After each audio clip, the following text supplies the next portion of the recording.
एक बुढ़िया थी, उसका एक ही पुत्र था। बुढ़िया पुत्र के विवाह के बाद बहू से घर के सारे काम करवाती, परंतु उसे ठीक से खाना नहीं देती थी। यह सब लड़का देखता पर माँ से कुछ भी नहीं कह पाता। बहू दिन भर काम में लगी रहती, उपले थापती, रोटी रसोई करती, बर्तन साफ करती, कपड़े धोती, और इसी में उसका सारा समय बीत जाता। काफी सोच विचार कर एक दिन लड़का माँ से बोला, माँ मैं परदेश जा रहा हूँ। माँ को बेटे की बात पसंद आ गई तथा उसे जाने की आज्ञा दे दी। इसके बाद वह अपनी पत्नी के पास जाकर बोला, मैं परदेश जा रहा हूँ, अपनी कुछ निशानी दे दे। बहू बोली, मेरे पास निशानी देने योग्य कुछ भी नहीं है। यह कहकर वह पति के चरणों में गिरकर रोने लगी। इससे पति के जूतों पर गोबर से सने हाथों से छाप बन गई। पुत्र के जाने के बाद सास के अत्याचार बढ़ते गए। एक दिन बहू दुखी हो मंदिर चली गई। वहां उसने देखा कि बहुत सी स्त्रियां पूजा कर रही थीं। उसने स्त्रियों से व्रत के बारे में जानकारी ली तो वे बोलीं कि हम संतोषी माता का व्रत कर रही हैं, इससे सभी प्रकार के कष्टों का नाश होता है।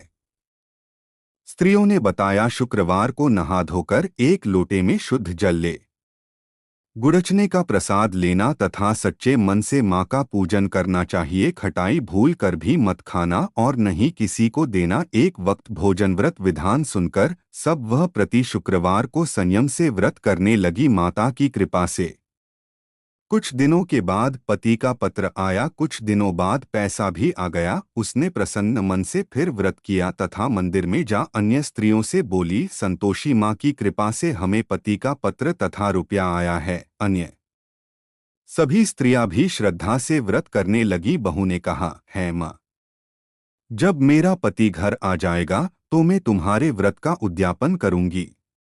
अब एक रात ने उसके पति को स्वप्न दिया और कहा कि तुम अपने घर क्यों नहीं जाते। तो वह कहने लगा, सेठ का सारा सामान अभी बिका नहीं, रुपया भी अभी नहीं आया है। उसने सेठ को स्वप्न की सारी बात कही तथा घर जाने की इजाजत मांगी, पर सेठ ने इनकार कर दिया। माँ की कृपा से कई व्यापारी आए, सोना चांदी तथा अन्य सामान खरीद कर ले गए। कर्जदार भी रुपया लौटा गए। अब तो साहूकार ने उसे घर जाने की इजाजत दे दी। घर आकर पुत्र ने अपनी माँ व पत्नी को बहुत सारे रुपए दिए। पत्नी ने कहा कि मुझे संतोषी माता का उद्यापन करना है। उसने सभी को न्योता दे उद्यापन की सारी तैयारी की। पड़ोस की एक स्त्री उसे सुखी देख ईर्ष्या करने लगी थी। उसने अपने बच्चों को सिखा दिया कि तुम भोजन के समय खटाई जरूर मांगना। उद्यापन के समय खाना खाते खाते बच्चे खटाई के लिए मचल उठे तो बहू ने पैसा देकर उन्हें बहलाया। बच्चे दुकान से उन पैसों की इमली खटाई खरीदकर खाने लगे तो बहू पर माता ने कोप किया। राजा के दूत उसके पति को पकड़कर ले जाने लगे तो किसी ने बताया कि उद्यापन में बच्चों ने पैसों की इमली खटाई खाई है। तो बहू ने पुनःव्रत के उद्यापन का संकल्प किया। संकल्प के बाद वह मंदिर से निकली तो राह में पति आता दिखाई दिया। पति बोला, इतना धन जो कमाया है उसका टैक्स राजा ने मांगा था। अगले शुक्रवार को उसने फिर विधिवत व्रत का उद्यापन किया।